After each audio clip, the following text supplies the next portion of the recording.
இயேசுவின் அன்பேதயங்களுக்கு காலை வணக்கம்.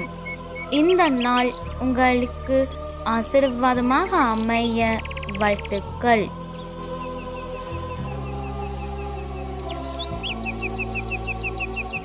இப்புதிய நாளுக்கான ஆசீர்வாத இறைவசனம் எசேக்கியேல் அதிகாரம் 36 இறை வார்த்தை 30.